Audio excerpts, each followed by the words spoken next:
নদিয়ার শান্তিপুর পৌরসভা প্রাচীন পৌরসভার মধ্যে অন্যতম।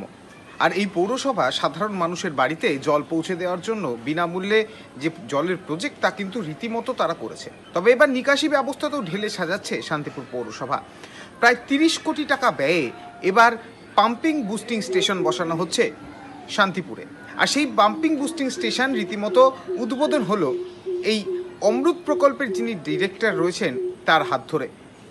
ইতিমধ্যে শান্তিপুর পৌরসভার চেয়ারম্যান এবং শান্তিপুর বিধানসভার বিধায়ক এবং অমৃত প্রকল্পের যিনি ডিরেক্টর রয়েছেন তারা এই অনুষ্ঠানে উপস্থিত থেকে শান্তিপুর পৌরসভার যে সমস্ত ইঞ্জিনিয়াররা রয়েছেন এবং সিআইসি মেম্বার থেকে শুরু করে কাউন্সিলররা রয়েছেন সকলেই কিন্তু উপস্থিত থেকে এই পাম্পিং বুস্টিং স্টেশন উদ্বোধন করলেন। জলা জায়গা যে সমস্ত রয়েছে যেখানে জল জমে অল্পতেই সেখানে এই বুস্টিং পাম্প কাজ করবে এবং তারপর সেই জল একটা জায়গায় নিয়ে গিয়ে পরিশোধন করে অন্যত্র ফেলে দেওয়া হবে।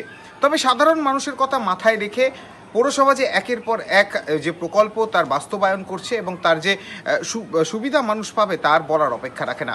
তবে এ বিষয়ে শান্তিপুর পৌরসভার চেয়ারম্যান জানান যে এই ঘটনা অর্থাৎ এই পাম্পিং বুস্টিং স্টেশনের কাজ প্রথমে শুরু করেছিলেন শান্তিপুরের প্রাক্তন বিধায়ক তথা পৌরপতি অজয় দে। তারপর বেশ কিছু টালবাহানা চলে এবং জমি যখন আগেই ছিল তারপর এই অর্থ বরাদ্দ বেশি করা হয় এবং তারপরেই এই পাম্পিং স্টেশন অর্থাৎ পাম্পিং বুস্টিং স্টেশনের শুভ উদ্বোধন হলো। এতে করে শান্তিপুরবাসী যথেষ্টই উপকৃত হবে। যাতে এই রক্ষণাবেক্ষণ আজকে পৌরসভা যেটা নিশ্চিতভাবে তার দায়িত্ব থাকবে। সাধারণ মানুষকেও আজকে অনুরোধ করব এই কভার ড্রেনের মধ্যে যাতে অযথা আজকে কোনো রকম নোংরা বা প্লাস্টিক ওর মধ্যে অযথা ফেলবেন না, যাতে এটা পরিষ্কার পরিচ্ছন্ন রাখার দায়িত্ব সাধারণ নাগরিকদের কাছে আমি আহ্বান জানাবো।